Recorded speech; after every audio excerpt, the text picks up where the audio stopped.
Good afternoon, everybody, and welcome to the first lesson in this course of 9, which is titled The Byzantine Empire. And somebody's already asked, why is this term considered somewhat controversial? Why is it that I may need to use the term Byzantine Empire in inverted commas? And the answer is that during the past 20 or 30 years, some people have done their best to make this into a deprecated term. It is somehow insulting to the Greek people as they are now, and it is also somewhat demeaning to these people in the Middle Ages to call them Byzantines, because this is seen as a term of Western abuse. A much better title, we are told, is to call this the Medieval Roman Empire, or perhaps the Eastern Roman Empire. But there are certain groups on Facebook, for example, which will not allow people to use the B word. You must not refer to anything as the Byzantine Empire, a Byzantine emperor, Byzantine art. No, it must be Medieval Roman or Eastern Roman. I regard this as stupid. The Byzantine Empire is what we have called this state organisation for a number of centuries. There is nothing necessarily pejorative in the name. Whether or not it is strictly accurate is not enormously important. The people who have the greatest right to be offended by being called Byzantine have been dead for a long time. For those people now alive who choose to be offended if someone refers to this as the Byzantine Empire, I feel their pain, but am not inclined to lessen it. If you want to call this the Medieval Roman Empire or the Eastern Roman Empire, that may be a more accurate way of classifying this, because this very long-lived and very remarkable entity is what joins the ancient and the modern worlds. It is something which existed and which at all times in its existence traced back its origins, not to the foundation of the city by Constantine, but to the foundation of Rome by Romulus himself in 753 BC. At no point did anybody connected with this empire believe that there had been a fundamental break and that something new had been established. That being said, here is the Roman Empire at its height. It is a very large and a very impressive state system.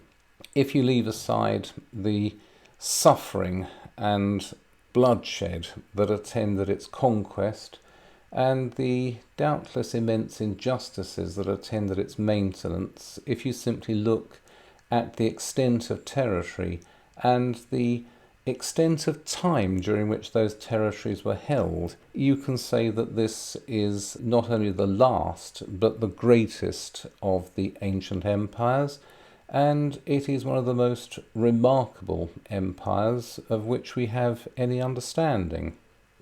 It is, of course, the empire that has actively or passively shaped the world in which we live, and which is floating somewhere in the background of all our assumptions and expectations about the world.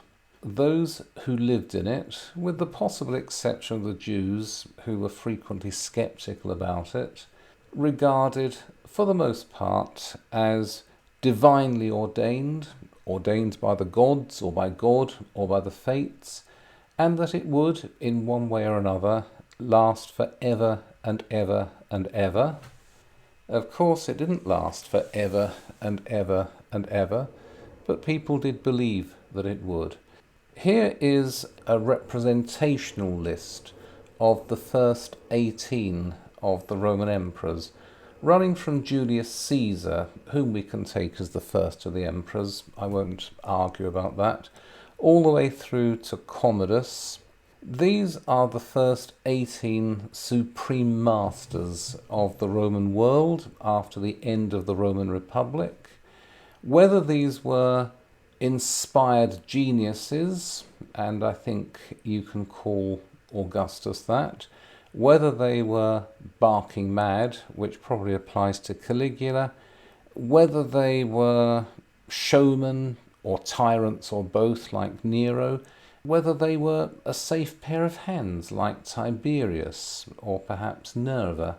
It doesn't matter who they were. These were the first 18 emperors, and these were the men who fused the entire Mediterranean world into a single state system dominated by a bureaucratic military system which centred on the emperor. And these men were all judged by how well they directed this machine to protect the core territories of the Mediterranean world, and they were judged by the secondary consideration of how well and to what extent they spread Greek and Roman civilization. But although at its zenith there were people who believed that the empire would last forever, it didn't. Starting around 1400, the Italians pioneered the idea of a decline and fall. They tried to explain this decline and fall in terms of the vices of the emperors and the vices of their subjects. The barbarian invasions, these were the natural consequences of the internal moral decay of the emperors and the subjects of the emperors. Whatever the case, you look at these dates in Roman history. 378, the Goths crossed the Danube. 406, a confederation of barbarians crossed the allegedly frozen Rhine. 410 AD, the sack of Rome. 476, the last emperor, Romulus Augustulus, is deposed by a barbarian chief. And that is the end of the Roman Empire. The Middle Ages have begun. That is now the history of our own countries. From the Renaissance onwards, in Western Europe, the idea has become effectively set in concrete that the Roman Empire is established, it exists, it declines, it falls, and it's then followed by these medieval kingdoms, the Kingdom of the Franks, the Kingdom of the Ostrogoths, the Anglo-Saxon settlements in England, and these are the origins of our own world, and you can forget about the Romans. Except that, have a look at that pink area, which is ringed about in red. What is this? Now, this is an empire. Its capital is in Constantinople. It rules the territories of what had been the eastern provinces of the Roman Empire. Its ruler calls himself an emperor and is called an emperor by his subjects. The subjects of the emperor call themselves Romans, and they are there until 1453. Oh, there are changes in borders before 1453. But this area fringed in red is for much of the 1,000 years before 1453 the largest and richest and most powerful state in the Mediterranean world, and it regards itself as the Roman Empire. If you accept the existence of this entity, then what happens to this whole idea of a decline and fall? This question was addressed in Western Europe at various times from the Italian Renaissance onwards, and the considered response is in William Lecky's great History of European Morals from Augustus to Charlemagne, which is a work of great genius. It is a work that I wholeheartedly recommend, even though it does contain a number of statements which are perhaps exaggerated. And what Lecky says of the Byzantine Empire is, of that Byzantine Empire, the universal verdict of history is that it constitutes, without a single exception, the most thoroughly base and despicable form that civilization has yet assumed. There has been no other enduring civilization so absolutely destitute of all forms and elements of greatness, and none to which the epithet mean may be so emphatically applied. The history of the empire is a monotonous story of the intrigues of priests, eunuchs, and women, of poisonings, of conspiracies, of uniform ingratitude. That is the considered opinion of an entire strain of Western scholarship expressed in 1869. Have a look at this moving GIF.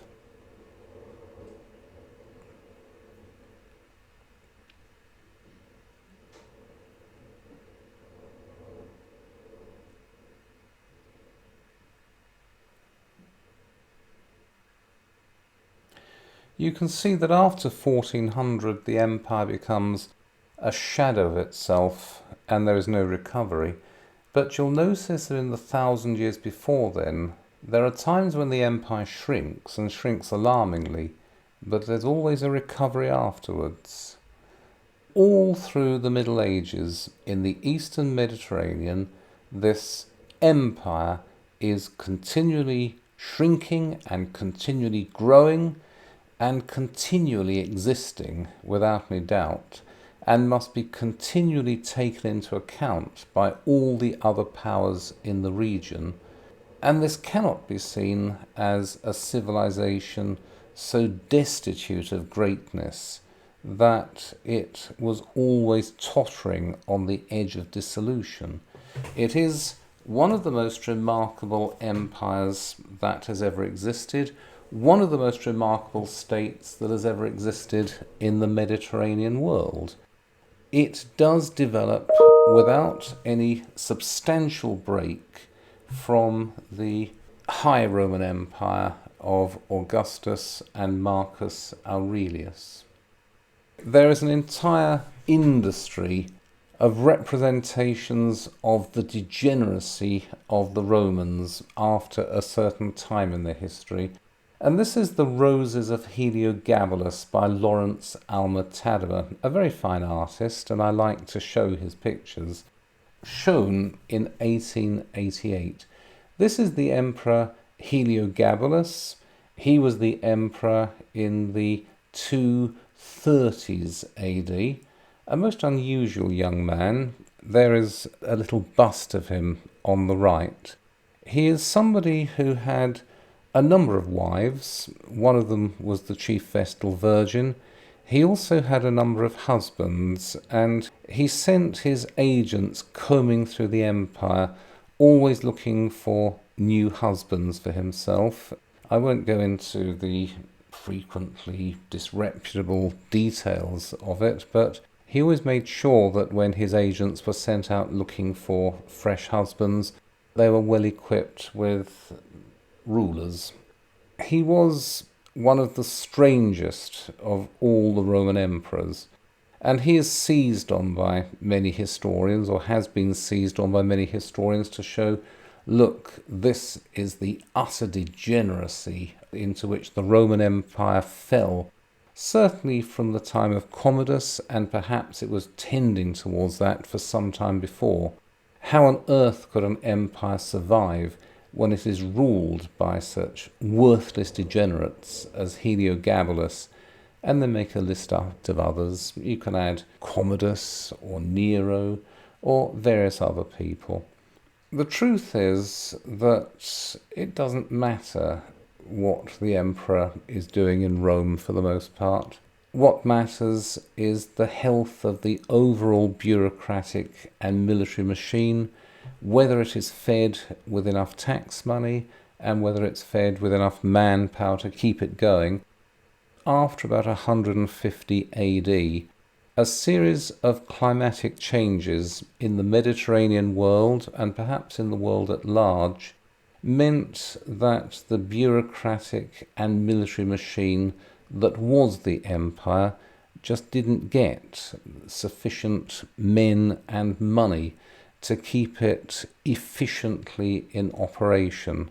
And it may be that the poisonings, the stabbings, the actions of the Praetorian Guard in Rome that all of the deeply unpleasant things going on in the imperial city were not causes of the difficulties into which the empire fell.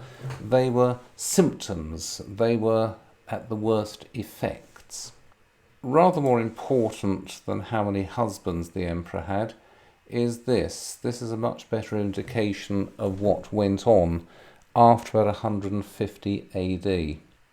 Inflation is always a sign of a state under pressure. It has more spending commitments than it can meet. Nowadays, you don't even use the printing press. Clever things are done with computers, and additional deposit money is made out of thin air. But in the pre-modern period, when money was gold and silver coins, it was normal for a government to find itself with more commitments than it was able to meet, to grab all of the silver coins as they came in from the taxpayers. The money washes into the treasury in tax payments. You take 100 silver coins, you mix them with a certain amount of copper, and you remint them. 100 silver coins come in, they're melted down, mixed with 20% weight in copper. 120 silver coins go out. You expect these to pass at face value, and so you have increased the purchasing power of your government by 20%. And as long as you don't do it by as much as 20%, and certainly not 20% in one go, you can get away with it. You can get away with a declining standard over many years. It will take a while before people notice that the coins contain less silver than they did, but after a certain point, people wake up to what's going on, and then people begin to weigh the coins. They start testing them for their silver content, and eventually the coins pass by weight. Looking at the Roman coinage between about 150 AD and maybe 300 AD, what you see is a steady debasement, which shows a government under pressure. And that is what happens in the 3rd century onwards. This is not a straight line decline and fall. What happens is that at the end of the 3rd century, when it looks as though the empire is on the verge of breaking up, rival emperors all over the place, parts of the east grabbed by a Syrian husband and wife, Queen Zenobia of Palmyra, for example, when it looks as though the empire is on the edge of complete dissolution, there is a sudden turn up for the best. You have a series of emperors, all from the Balkan provinces, all from the territories of what used to be Yugoslavia. Here is a list of them. The Emperor Decius, who ruled from 249 to 51, all the way down to Diocletian, who abdicated in 305. So you have a 50-year period of these Illyrian, or these Balkan emperors. And these were men who, a little bit at a time, or sometimes in the case of Aurelian and Diocletian, a lot all of a sudden, but these are men who during that 50-year period first of all stopped the empire from disintegrating, and then restored it to a semblance of greatness. They stabilized the empire. It was not simply a matter of military victories, fighting off the barbarians who had poured across the Rhine and Danube frontiers, or fighting off the Persians who had recovered themselves in the east and were now sniffing around places like Syria. It was also a matter of refounding the empire, re-establishing it. And the greatest of all of these Illyrian emperors, the greatest of all the men who at the end of the 3rd century identified and solved most of the problems faced by the empire, was Diocletian. And there's a bust of him on the right, 284 to 305, 21 years as emperor. That's longer than anyone since, let me think, 401. Yes, that's the longest in several centuries. Now, the problems that were faced by the empire, it had been put together with no overall plan. There was no single scheme of government for the whole empire. Every province was governed in a different way. There was a very weak central government. It was difficult for the central government to get its way. There was very poor financial management. The taxes came in, they were spent on various projects, and the imperial government itself often had no control over where the taxes went when they came in or how they were spent. You have a vast diversity of nationalities under the veneer of a Greek and Roman civilization. When it had been established by Augustus, the empire was a military dictatorship under the cover of a free constitution.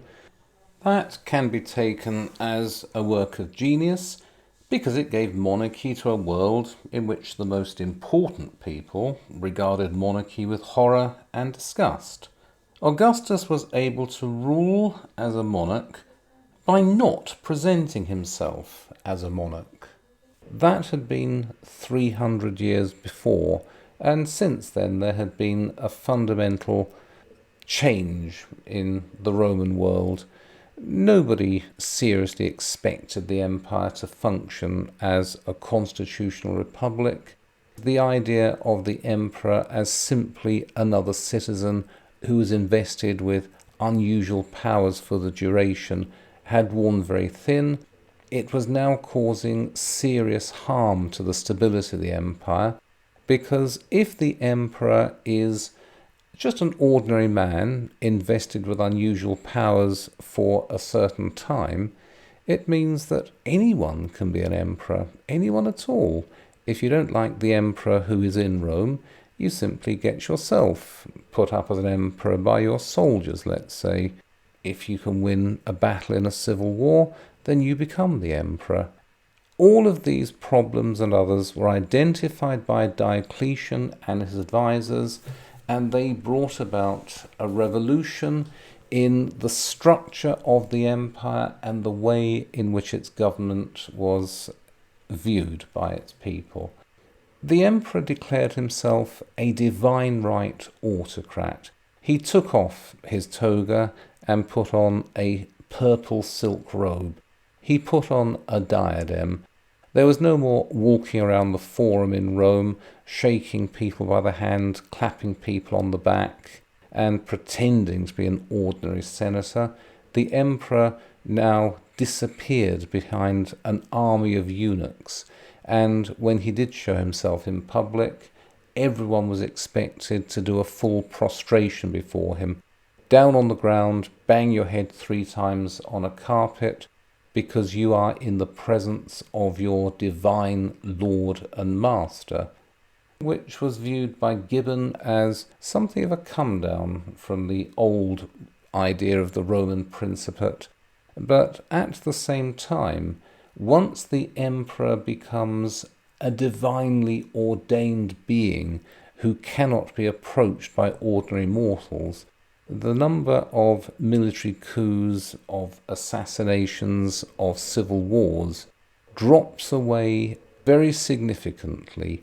The greatest source of political instability during the 3rd century is brought to an end at the end of that century by Diocletian, who says, I am not an ordinary man who just happens to be the emperor. I am the living embodiment of the gods, and you must treat me as such. And as I said, this is politically useful. It means that other people are not prevented from making themselves emperor, but it becomes a great deal harder. If I wanted to push the Queen aside and make myself King of England, can I do it? And the answer is no, of course I can't, because the Queen is the Queen. I'm not a member of the royal family. I have absolutely no legitimacy. It doesn't matter if I get hold of the entire royal family and machine gun them to death and throw them down a coal mine or something. There is absolutely nothing on earth that I can do to make myself King of England.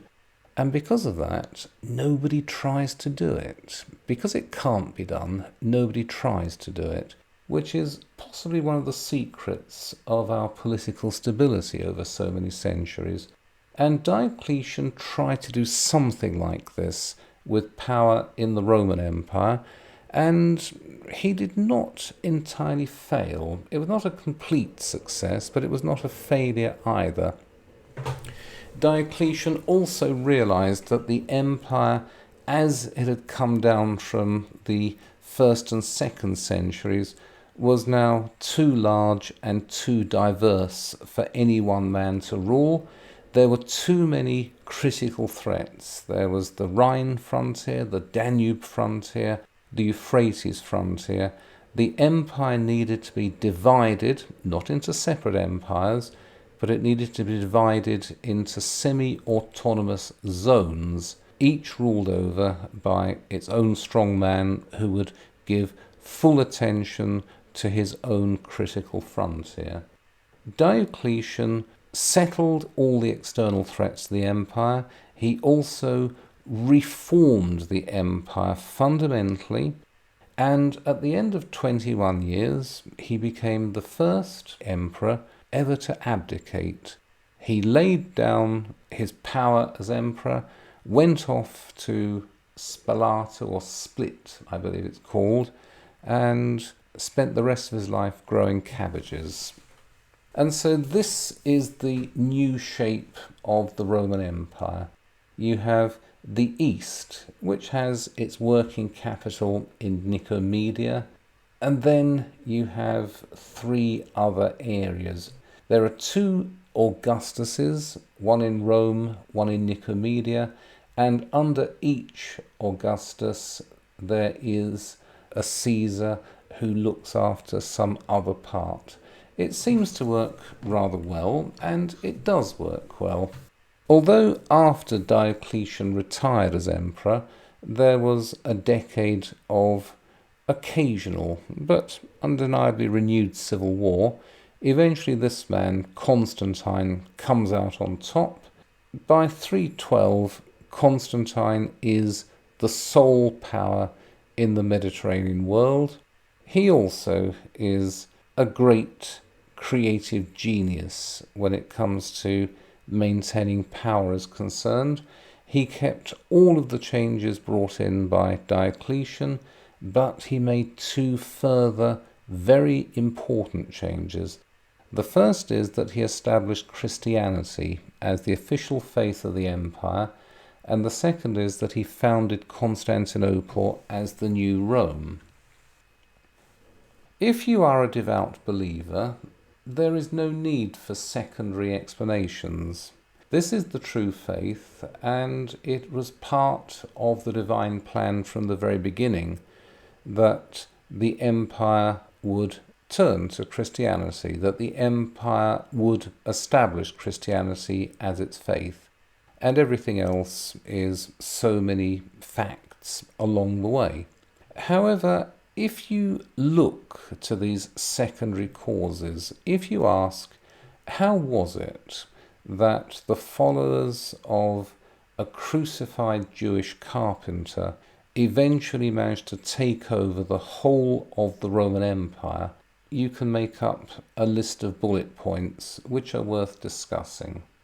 I think the first important step is that after the crucifixion, St. Paul turned up, and he purged the new faith of anything that was specifically Jewish. Although Paul himself was Jewish, he was Saul of Tarsus, a rather important man in the Jewish ruling class.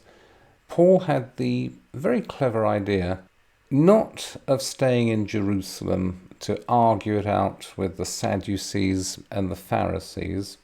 His idea was to take the faith on a great recruiting tour of Asia Minor and the Greek East.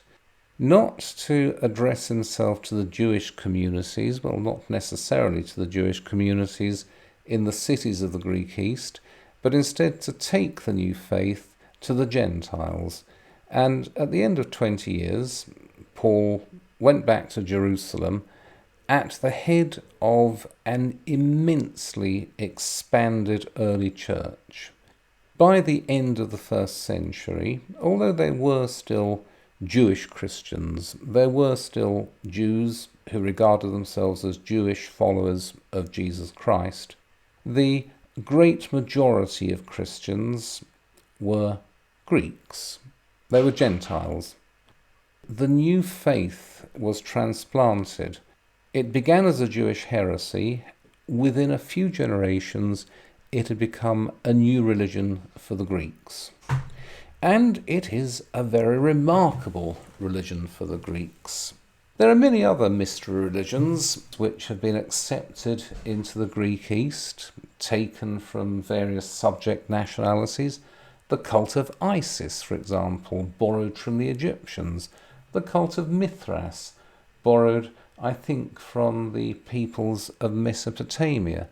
There was the cult of Cybele, a Phrygian goddess whose priests were supposed to castrate themselves.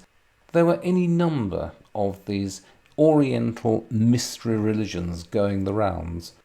Christianity came out on top. Christianity was almost from the first in a class of its own. It attracted writers and organisers of genius. Within a few generations of St. Paul's tour of the Eastern Empire, there was a Christian church which was established throughout the whole of the empire, a shadow organisation of bishops and districts. Every province had its church hierarchy. Every substantial city had its bishop. And these bishops and these communities saw themselves as the local branches of a universal single church. And within this universal single church, you have writers and philosophers of great genius, vastly superior to anything that the pagans in this age could offer themselves. You have men like Tertullian, men like Origen. You have the beginnings of an entire counterculture, a shadow government for the empire and a shadow intelligentsia, both of which turned out to be superior to the official institutions. And although for several hundred years to be a Christian was to be a traitor, although there were a series of persecutions in which many Christians suffered a painful death, none of these persecutions had any effect on the growth of the church. The only effect they seem to have had on the church was to purge it of fair weather friends and to keep its enthusiasm alive. Christianity grew and grew. Its intellectuals synthesized the thought of Aristotle and Plato with the Jewish idea of history as a story with a single direction and an overall purpose. You have a literary movement which is not in competition with pagan literary movements. It simply flattens these other movements by the range and the quality of its output. You have close bonds of unity and mutual help. And what this means can be this. You are in a city somewhere in northern Greece, and one day the Goths turn up. They've broken across the Danube. They don't kill you. What they do is they take you and your loved ones prisoner, and you find yourself after a few weeks sitting in a vast slave market outside the bounds of the empire. The question is, who will buy you? And then suddenly from nowhere the priests turn up, wandering around with great bags of silver, asking, "Are you a Christian, my son?" And you say, "Yes, I am a Christian." And they ask you certain questions. What was the name of Christ's mother? Who was her husband? asking certain rather basic questions, which allow them to say, "Yes, my son, I accept that you are a member of the faith." "No, I'm afraid you are not a member of the faith because you do not know these basic things. And if you are a Christian, silver changes hands and you and your family are set at liberty." And that example, repeated a few times, certainly brings in new recruits. You also have inspired leadership. Christianity spreads in all directions. And as I said, there are other religious movements in the empire. As mentioned, the cults of Isis and Mithras, etc. But nothing is able to compete with Christianity. Nothing has that mixture of solid government that spans the entire empire and keeps all of the various local churches stitched into a single universal structure, embracing the empire and often stretching beyond the boundaries of the empire. Nothing else is able to match the growing literary and philosophical brilliance of the church, and nothing else is able to grow as Christianity did. We don't have anything approaching statistics. You will occasionally read in history books that by about 300, 10% of the city populations in the empire were Christian. We have absolutely no grounds for saying any such thing. All we can say is that in every city in the east and in many cities in the west, the church was an established presence, and although it had been illegal for several centuries now, it had also existed for several centuries, and most of the time, when not persecuted, it was an accepted and indeed a respectable part of daily life, and that the Christians formed a significant fraction of the various communities in the Greek cities of the East and increasingly in the cities of the West. The reason Christianity was illegal in principle and sometimes in practice was that an attempt to impose a common loyalty on the various peoples of the empire had led to the cult of the emperor. Nobody was expected seriously to believe that the emperor himself was a god, but to throw a few grains of incense on the altar and to regard the empire in public as a god was one of the attempted bonds of unity that was set up within the empire, and Christians refused under any circumstances to sacrifice to the emperor because it was blasphemy. The Jews also refused to sacrifice, but they were an ancient and established people, and they were given a dispensation. The Christians were not an ancient and established people. Theirs was a religion of slaves and common people and general renegades. These were troublemakers. If they refused to sacrifice, they would sometimes be persecuted. But as I said, the attempts at persecution had all been fruitless. The church grew and it continued to grow. It didn't matter how often or with what enthusiasm it was persecuted, the church grew. Until eventually, and this may have been a matter of luck, it seems that Constantine's mother, Helena, was a Christian, and his father, Constantius, he also was sympathetic, and Constantine's father, Constantius, was one of the Caesars, one of the junior emperors appointed by Diocletian. When Constantine came out on top in the struggles that followed the abdication of Diocletian, it was perhaps only natural that Constantine should repeal all of the persecutory laws against the Christians. Indeed, the Edict of Milan declared universal religious toleration. It didn't matter what religion you followed, you would be left in complete peace by the imperial government. There is a story that during one of the crucial battles of the Civil War, when Constantine turned up outside Rome with an army, before the Battle of the Milvian Bridge, he was given a vision from heaven.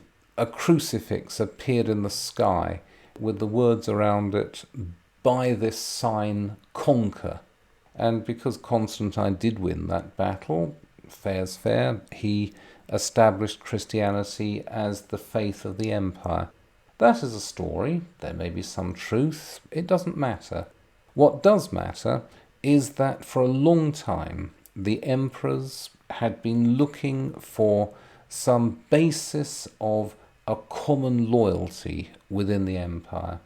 We mustn't think of the Roman Empire as divided into two zones. In the east, everyone spoke Greek. In the west, everyone spoke Latin. No, there was an immense diversity.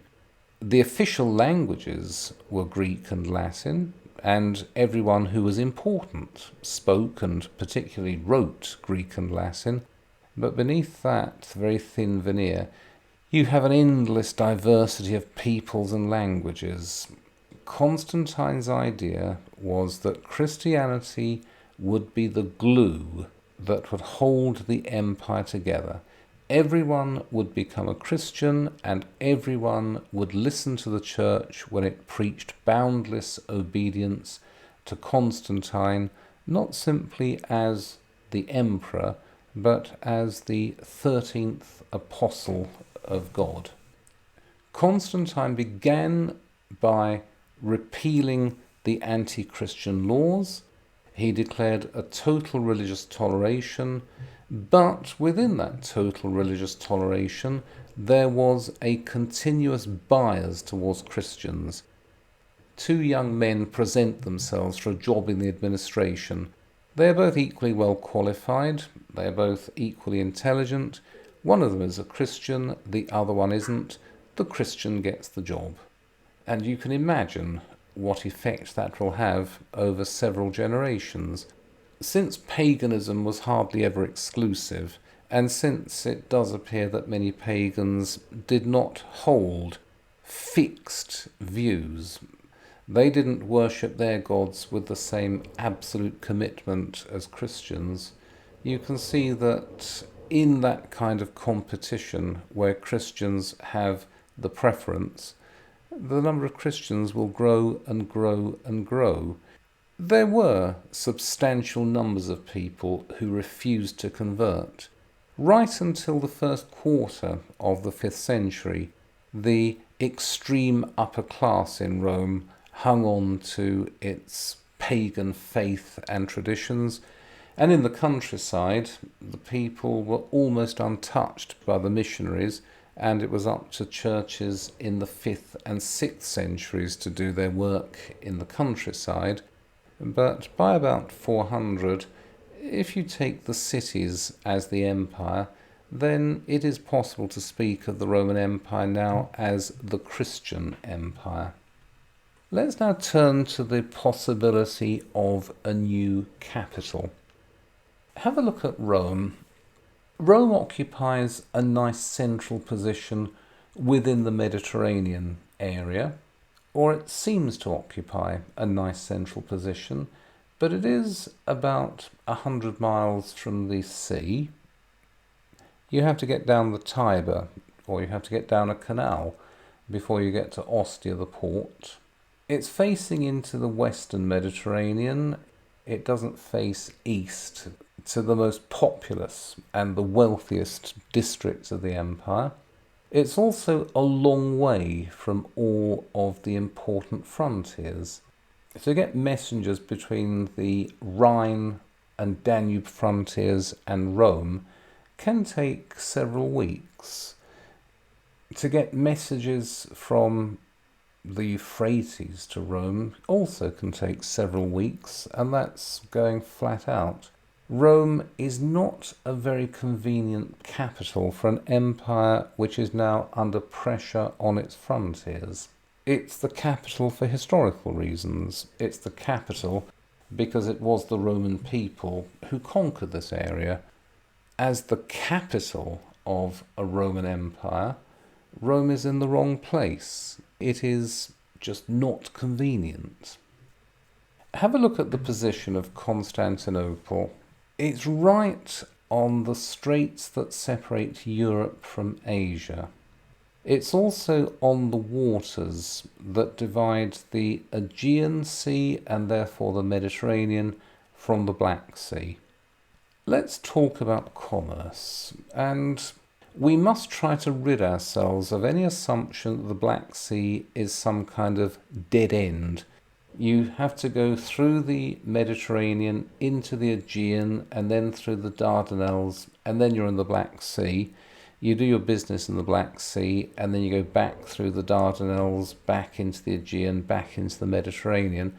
No, the Black Sea is itself of immense importance because a number of rivers empty into that sea. You've got the Danube, you've got the Dnieper, you've got the Don. By travelling up these rivers, you can get from the Black Sea deep into Central and into Northern Europe, and you can get yourself pretty well all the way to the Baltic and half the way to the Arctic Circle. Constantinople sits on this connecting strait between the Black Sea and the Mediterranean world of enormous strategic and commercial significance. It's also close to every important frontier. It's not that far from the Euphrates borders with Persia. It's certainly not far from the Danube. And if it's a long way from the Rhine, well, that actually doesn't matter that much for Constantinople. So it has a first-class commercial position and a first-class strategic position. If you control the waters around Constantinople, you control all movement between Europe and Asia and all movement between the Black Sea and the Mediterranean. Oh, and talking of commerce, we must also bear in mind the Silk Road that stretches through Central Asia deep into China. This terminates here at the Black Sea. A city built on that strait would be a very useful location.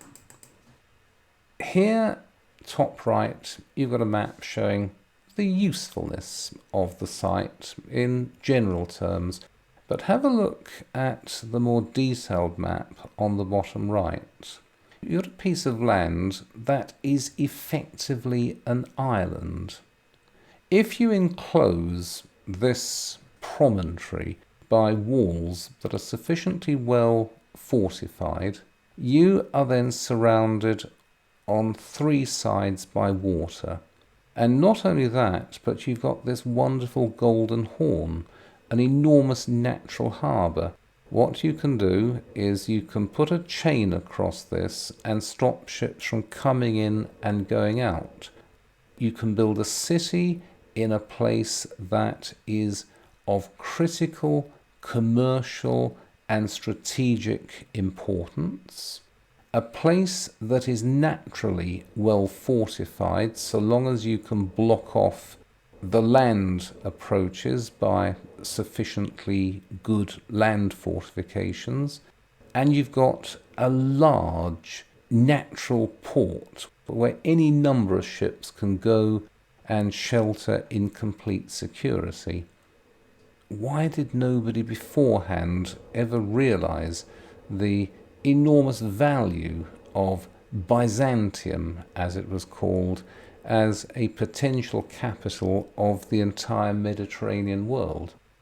Constantine, his family life was not altogether successful or happy. He was perhaps something of a tyrant. But whatever you can say about Constantine, he had the genius to realize that here was a city that could last as the capital of an empire for at least 1,000 years. He needed a new capital because Rome was not suitable as a capital in the changed circumstances of the 4th century. He wanted a new capital. It couldn't be Rome because Rome was so associated with the pagan past. It was many centuries before Rome eventually managed to remake itself as the holy city. Until then it was the imperial city. Although this French painting from the 19th century is not an entirely accurate representation in any respect of what happened, it is a sufficiently accurate representation in the main of what had gone on in Rome. Rome, if you're a Christian, may be the city of the Pope, the Bishop of Rome, the universal bishop, but at the same time it is also the city of the pagan emperors. Constantine wanted a new city, a Christian city that would not be filled with pagan temples and statues of pagans.